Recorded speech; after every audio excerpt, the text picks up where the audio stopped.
మిత్రులారా, ముఖ్యంగా తెలంగాణ వచ్చి 10 ఏళ్ల దశాబ్ది ఉత్సవాల సందర్భంగా వెలమలకు రెడ్లకు శుభాకాంక్షలు తెలియజేస్తాను. బహుజనులకు మాత్రం నేను శుభాకాంక్షలు చేసే పరిస్థితి లేదు. ఓన్లీ దొరలకు మాత్రమే, పటేళ్లకు మాత్రమే శుభాకాంక్షలు. నేను ఈ మాట ఎందుకు చెప్పాల్సి వస్తుందంటే, ప్రొఫెసర్ జయశంకర్ గారితో 2001 ప్రొఫెసర్ జయశంకర్ గారితో 2001లో ఒక 3 ప్రశ్నలు వేశాను. నేను అప్పుడు లైబ్రరీగా జాబ్ చేస్తున్న వరంగల్ ఉద్యోగుల సమావేశం పెట్టారు జయశంకర్ గారు. సార్, ఇప్పుడు నీళ్ళు వస్తాయి, భూమి లేని మా ప్రజలకు ఆ నీళ్ళు వస్తే రేపు తెలంగాణ వచ్చిన తర్వాత ఎవరికి ఆ నీళ్లు పోవాలి? మా ప్రజలకు భూమి లేదు, భూమి ఇప్పటికి కూడా లేదు, పంచలేదు. 25% భూమి మా చేతుల్లో ఉంది, బహుజనుల 93% ప్రజల చేతుల్లో ఉంది. 7% ఉన్న జనాభా చేతుల్లో 75% భూమి ఉంది. మరి ఆ నీళ్ళు రేపు తెలంగాణ ఏర్పడిన తర్వాత ఆ నీళ్ళు ఎవరికి పోవాలి? బాబు, నా దగ్గర సమాధానం లేదు. కేవలం నా దగ్గర ఆంధ్రలో ఎంత నీళ్ళ దోపిడీ చేస్తున్నారు, తెలంగాణలో ఎట్లా కృష్ణా గోదావరి జలాలు ఇక్కడ ఎంత పరివాహక ప్రాంతం ఉన్నప్పటికీ కూడా వాళ్ళు ఎట్లా దోపిడీ చేస్తున్నారు అని లెక్కలు మాత్రమే నా దగ్గర ఉన్నాయన్నాడు. సార్, అట్లా కాదు సార్. మరి అట్లయితే దేశంలో స్వతంత్రం వచ్చిన తర్వాత కూడా ఇదే పరిస్థితి జరిగింది. బాబాసాహెబ్ అంబేద్కర్ ఆ రోజు కూడా ఇదే ప్రశ్న వేసిండు. తెల్లదొరల పరిపాలన పోయి నల్లదొరల పరిపాలన వచ్చినంత మాత్రాన మా బతుకులు మారాయి అని చెప్పి బాబాసాహెబ్ అంబేద్కర్ ప్రశ్న వేసిన కారణంగానే సార్ ఈరోజు భారత రాజ్యాంగంలో అంతో ఇంతో కొన్ని రక్షణలు వచ్చినాయి, లేకపోతే ఆయనతో కూడా వచ్చేటి కాదు. మరి ఇప్పుడు మీలాంటి పేరావులే, సిద్ధాంతకర్తలే 93% సంబంధించిన సిద్ధాంతాన్ని కనుక మీరు చెప్పకపోతే మరి ఏ దిశ పోవాలి సార్? మా బహుజన సమాజం అంతా ఏ దిశ పోవాలి సార్? ఎవరిని అని చెప్పి బాబు ఒక నిమిషం ఆగా, లాస్ట్ కొంచెం ఆగండి, ఒక్కటే మంచి సీరియస్ ఇష్యూ ఇచ్చారు, ఆగండి. 10 ఏళ్ళ 20 ఏళ్ళ నుంచి 25 ఏళ్ళ నుంచి కొట్లాడి ఏం సాధించలేము మనం. కొంచెం ఆగండి దయచేసి 2 నిమిషాలు. ఇంకొక ప్రశ్న కూడా వేశాను సార్. అదే సార్, ఇప్పుడు మళ్ళీ నీళ్ళు అయిపోయింది, నిధులు మాకు సప్లాన్ ఎప్పుడో ఇందిరాగాంధీ హయాంలో ఎస్సీ ఎస్టీ సప్లాన్ మొదలైంది. మా సప్లాన్ నిధులన్నీ డైవర్ట్ అయినాయి, మా బ్యాక్లాగ్ పోస్టులన్నీ నింపలేదు. కిరణ్ కుమార్ రెడ్డి ముఖ్యమంత్రిగా ఉన్నప్పుడు 2,50,000 బ్యాక్లాగ్ పోస్టులు ఉండే ఉమ్మడి ఆంధ్రప్రదేశ్లో. రాజశేఖర రెడ్డి గారు ఉన్నప్పుడు కూడా అదే ఉండేది. మరి అవే నింపలేదు కదా. మరి కొత్తగా మీరు ఏం చేస్తారు తెలంగాణ వస్తే? కొత్తగా ఏం సారీ, ఉద్యోగాల గురించి నిధుల గురించి మాట్లాడుతున్నాం. సారీ, నిధులు ఇప్పటికే మాకు అనేక నిధులంతా కూడా మా సప్లా నిధులన్నీ కూడా డైవర్ట్ అయినాయి. ఈ నిధులన్నీ డైవర్ట్ అయ్యి మాకేం చేస్తలేరు. మరి ప్రత్యేకంగా తెలంగాణ వచ్చిన తర్వాత మా ఎస్సీ ఎస్టీలకు ఏం చేస్తారు మీరు బడ్జెట్లో? అంటే ఎస్సీ బడ్జెట్ ఒకటి, ఎస్టీ బడ్జెట్ ఒకటి, బీసీ బడ్జెట్ ఒకటి, మైనార్టీ బడ్జెట్ ఒకటి, జనాభాకు తామాష పద్ధతిలో మీరు బడ్జెట్ రూపొందిస్తారా అని జయశంకర్ సార్ని అడిగాను. బాబు, నా దగ్గర ఆ ప్రణాళిక లేదు. ఖాళీ వాళ్ళు ఎంత దోపిడీ చేస్తారు, నిధుల దోపిడీ ఎంత జరుగుతుంది, ఇక్కడ ఎత్తుకుపోతాను బడ్జెట్ అంతా అని చెప్పేసి అవే నిధులు ఉన్నాయి. మిగతా ఇక్కడ వాళ్లకు సంబంధించిన నా దగ్గర ఏమాత్రము ప్రణాళిక లేదు బాబు అని చెప్పాడు. 3వ ప్రశ్న నియామకాల ప్రిన్సిపల్ కూడా సేమ్, బ్యాక్లాగ్ పోస్టులు ఉన్నాయి అట్లాగే 2,50,000 మరి నింపలేదు. మరి కొత్తగా తెలంగాణ వస్తే ఎన్ని వస్తాయి ఉద్యోగాలు? కొత్తగా మీరు సృష్టించేది ఎంత? ప్రైవేట్ రంగంలో ఎంత, ప్రభుత్వ రంగంలో ఎంత? ఒకవైపు మొత్తం ప్రైవేట్ రంగం అంతా కూడా 90% ప్రైవేట్ రంగం అయిపోయి ప్రభుత్వ రంగం పడిపోతున్న క్రమంలో రేపు మీ తెలంగాణ వస్తే ప్రైవేట్ రంగంలో రిజర్వేషన్ లేకుండా పెట్టకుండా ఉద్యోగాలు వస్తే మాత్రం అవి కూడా నింపకుండా బ్యాక్లాగ్లే నింపకుండా ఉన్న మీరు రేపు ప్రైవేట్ రంగంలో రిజర్వేషన్ ఇస్తారా? ఇవ్వడానికి అసెంబ్లీ తీర్మానం చేస్తారా? ఇవి సార్లు వేసిన ప్రశ్నలు. కాబట్టి సార్ ఏమన్నారంటే, మళ్ళీ సార్ అదే మాట, మళ్ళీ సార్ దగ్గర సార్ ఏమని చెప్పారంటే, లేదు ప్రైవేట్ రంగంలో రిజర్వేషన్లకు సంబంధించిన చర్చే లేదు మా దగ్గర, కేసీఆర్ ఆ చర్చ కూడా పెట్టలేదు. కాబట్టి ఈ అంశాలన్నీ కూడా అంత చాలా నువ్వు అడుగుతున్న ప్రశ్నలంతా చాలా సీరియస్ అంశాలు. ఇవి నా దగ్గర లేవు. మేము ఆంధ్ర దోపిడీ, ఆంధ్రాలో ఎన్ని విశ్వవిద్యాలయాలు ఉన్నాయి, ఎంతమంది ఉద్యోగులు ఉన్నారు, తెలంగాణలో ఎవరు ఉన్నారు, ఎన్ని ఉద్యోగాలు ఉన్నాయి, సార్ ఇవన్నీ ఎవరైనా ఒక కామన్ చిన్నపిల్లని అడిగినా చెప్తారు సార్, కొంతమంది కొంచెం అంత ఇంత చదువుకుని ఎవరైనా చెప్తాడు.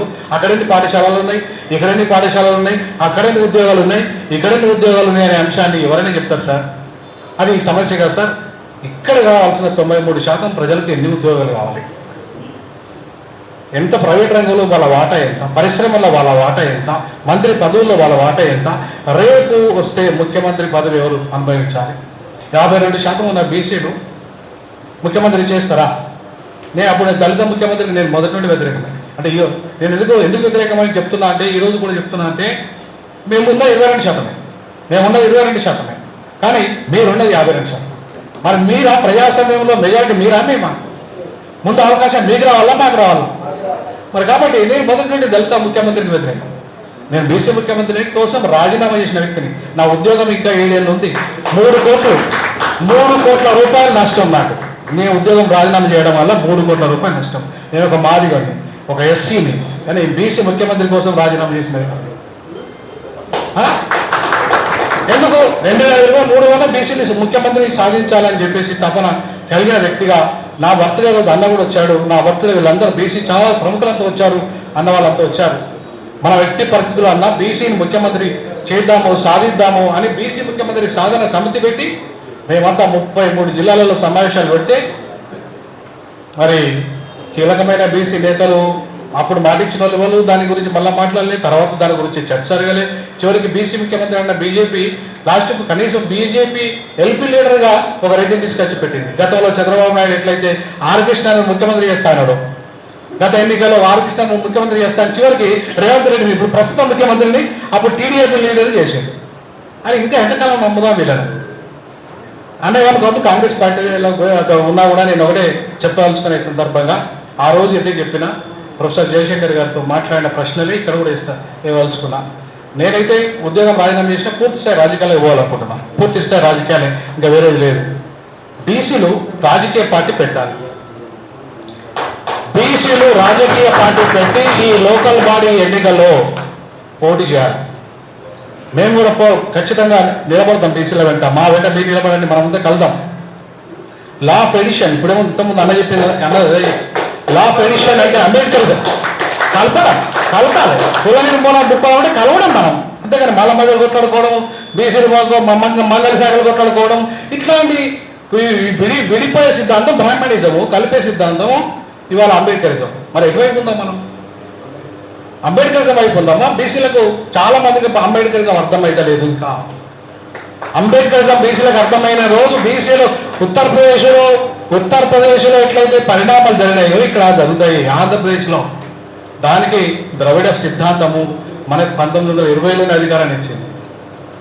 పెరియార్ నాయకత్వంలో బాబాసాహెబ్ అంబేద్కర్ అప్పటికి ఒక విద్యార్థి మాత్రమే, ఒక స్టూడెంట్. ఆయన ఉద్యమమే స్టార్ట్ చేయలేదు. ఆయన 1927లో ఉద్యమం స్టార్ట్ చేశాడు బాబాసాహెబ్ అంబేద్కర్, మాది చెరువు పోరాట ఉద్యమం. కానీ మనం అప్పటికి బీసీల నాయకత్వంలో బీసీలు ముఖ్యమంత్రి అయ్యారు 1920 ఇక్కడ మన ద్రవిడ సిద్ధాంతం పేరుతో. దక్షిణాదిలో మనం ఆల్రెడీ ఒక ముఖ్యమంత్రిని చూసాం, ఇప్పటికీ చూస్తున్నాం మనం. తమిళనాడులో కరుణానిధి ఒక మండలి కమ్యూనిటీ, మోస్ట్ బ్యాక్వర్డ్ కమ్యూనిటీ ముఖ్యమంత్రిగా ఇంతకాలం పరిపాలించడానికి కారణం ఏంటంటే వాళ్ళు ఒక రాజకీయ పార్టీ పెట్టి రాజకీయ నిర్ణయం తీసుకొని ఎన్నికల్లో పోయి ఇలా బ్రాహ్మణులకు ఉత్సవిస్తున్న వాళ్ళు బ్రాహ్మణ వ్యతిరేక ఉద్యమాన్ని నడిపి ఇవాళ వాళ్ళ చేతుల కంటే వాళ్ళు నిర్ణయిస్తేనే తమిళనాడులో ప్రతి నిర్ణయం చేసేది వాళ్ళే. ఎందుకు? రాజకీయ అధికారం వాళ్ళ చేతుల్లో ఉంది కాబట్టి. వీళ్ళ దగ్గర వాళ్ళకి నాయకత్వం వీళ్ళకు అధికారం అప్పి చెప్పేసి 5%లోనూ ఆ పర్సెంట్లోనూ వీళ్ళనందరినీ మాకు ఎంపీ టికెట్ ఇయ్యి, మాకు ఎమ్మెల్యే టికెట్ ఇయ్యి, మీరు ఎందుకు ఇవ్వలేదు, మీరు ఇస్తే మేము బాగుపెట్టాలి అని. నేను తెలంగాణలో నేను ఆర్ కృష్ణ దగ్గర పోయినా, గద్దాండ దగ్గర పోయినా, తర్వాత మందకృష్ణ దగ్గర పోయినా, అన్న విద్యార్థులు మన బడుగు బలహీన వర్గాలు జేఏసీగా ఏర్పడ్డాయిండు. అస్సాంలో రాజకీయ పార్టీ పెట్టి విద్యార్థులు ముఖ్యమంత్రి అయిండు. కంఫలతో అంతా ఒక విద్యార్థి నాయకుడు, ఇక్కడ ఒక విద్యార్థి నాయకుడు మన ముఖ్యమంత్రి చేస్తాం. వాళ్ళంతా బడుగు బలైన వర్గాల విద్యార్థులే. వాళ్ళందరినీ మనం రాజకీయ వైపు తీసుకుపోతాం, రాజకీయ వైపు వెళ్దామంటే అటు విద్యార్థులు ఇటు మన నాయకులు ఆ నిర్ణయం తీసుకోకపోతే, ఓటు అనేది మన దగ్గర బలమైన 93% ఓటు ఉంటే వాడికి అప్పాలి 7% వాడికి అధికారాన్ని అప్పచెప్పడం ఏంది? మళ్ళీ మనం కూడా ఇట్లా రౌండ్ టేబుల్స్ ఇట్లాంటి 100 రౌండ్ టేబుల్స్ పెట్టినాం, అన్నీ చేసినాం, కొన్ని వేల వందల వేల సమావేశాల్లో పాల్గొన్నారు. దయచేసి సమావేశాలు తక్కువ చేసి రాజకీయ పార్టీ దిశగా బీసీలు మాకు ఆల్రెడీ దళితులకు బీఎస్పీ ఉన్నది, కానీ మాకు కూడా సపరేట్ పార్టీ కావాలి, ఉత్తరాది పార్టీ. మేము రక్షణ కోసం సపరేట్ పార్టీ కావాలి. మేము మీతో మీరు మనతో కలిసి 100% చెప్తున్నాను, మేము ఉద్యోగం రాజీనామా చేసినాం, పోటీ చేయడానికి రెడీ. ఈసారి పోటీ చేస్తున్నాను నేను, కానీ మనకు ప్లాట్ఫామ్ సరిగా లేకపోవడం వల్ల చేయలేదు. ఈసారి ప్లాట్ఫామ్ సరి చేయండి. లోకల్ బాడీ ఎన్నికలు ఉండే లోకల్ బాడీ వాళ్ళు 42% ఏందన్నా, 42% వాళ్ళు ఇచ్చుడేంది, వాళ్ళు ఇవ్వరు. నేను చెప్తున్నా 100% రాసి పెట్టుకోండి, వాళ్ళు ఇవ్వరు. 42% తీసుకురారు. కులగణన ఒక మోసం, కేవలం మన ఓట్ల రాజకీయ నాటకం. 100% చెప్తున్నా నేను. అదే నిజంగా చిత్తశుద్ధి ఉన్న వాళ్ళైతే ఎందుకు అసెంబ్లీలో తీర్మానం చేసి 42% పెంచలేదు? ఎందుకు పెంచలేదు? మీకు బీసీలకు అంటే మీ వాటా పెరుగుతుంది. కులగణన చేయకుండా ఇవాళ ఎన్నికలకు ఎట్లా పోతే ఎవరికి లాభం? కాబట్టి ఇవన్నీ కూడా రాజకీయ డ్రామాలన్నీ కూడా అధికార పార్టీలు ఆడితే వాటిని విమర్శించడం తప్పు కాదు. వాళ్ళు పొద్దుస్తమని వాటిని విమర్శిస్తే లాభం లేదు. మనమేం చేస్తాం అనేది ఇంపార్టెంట్. సో మనమేం చేద్దాం అనేది ఇంపార్టెంట్, కానీ వాళ్ళని విమర్శించకుండా వాళ్ళు నిజంగా వాళ్ళ జాతులకు న్యాయం చేస్తున్నారు, 100% చేస్తున్నారు, కానీ మనమే మోసం చేస్తున్నాం మన జాతులు. దయచేసి మోసం చేయడం మనండి. మోసగాళ్ళు మన నాయకత్వం మన దాంట్లో మోసగాళ్ళు దళారులు ఎక్కువ మంది అయ్యారు కాబట్టి రాజకీయ అధికారం వస్తలేదు. ఖచ్చితంగా అది మానుకొని కాన్షీరం లాగా ఒక పెద్ద రాష్ట్రం, 80 ఎంపీలు ఉన్న రాష్ట్రం. ఇలా కాంగ్రెస్ పార్టీ ఇంతవరకు దాన్ని వివరించలే. అంత పెద్ద రాష్ట్రాన్ని 4 రాష్ట్రాలు చేయాలని అసెంబ్లీ తీర్మానం చేసింది మాయావతి, కానీ చేయలేవని. కానీ 42 ఎంపీలు ఉన్న మనదాన్ని మాత్రం తెలంగాణ పేరుతో వివరించేది. ఎందుకు? ఇక్కడ వీక్ చేయడం దక్షిణాది. వాళ్ళు మాత్రం దేశంలో ఎప్పుడు కూడా ప్రధానమంత్రి వాళ్ళే కావాలి, స్పీకర్ వాళ్ళే కావాలి, రాష్ట్రపతి వాళ్ళే కావాలి. అసలు ఈ దేశం మొత్తం వాళ్ళ కంట్రోల్లోనే ఉండాలి. అందులో భాగంగానే అన్న చెప్పినట్టుగా వాళ్ళు అది ఏమంటుందండి, కంటోన్మెంట్ కాదు, కేంద్ర పాలిత ప్రాంతంగా అన్ని టౌన్లని, ఇక్కడ హైదరాబాదే కాదు, మొత్తం మెట్రోపాలిటన్ సిటీస్ ఏవైతే ఉన్నాయో దేశంలో ఉన్నాయి. ఈవెన్ ఇక్కడ కూడా కేంద్ర పాలిత ప్రాంతాలను కూడా వాటిలో కూడా వాళ్ళ కంట్రోల్ పెట్టడానికి రాబోతున్నారు. కాబట్టి తస్మాత్ జాగ్రత్తగా ఉంటూ ఖచ్చితంగా ద్రవిడ సిద్ధాంతమే బహుజనుల బీసీలకు ఒక మూల సిద్ధాంతం. ఆ సిద్ధాంతం పట్టుకుంటే ఖచ్చితంగా అధికారం వస్తుంది. దాంట్లో సవాలు లేదని తెలియజేస్తాం. సెలవు తీసుకుంటాం. జై భీమ్, జై భారత్.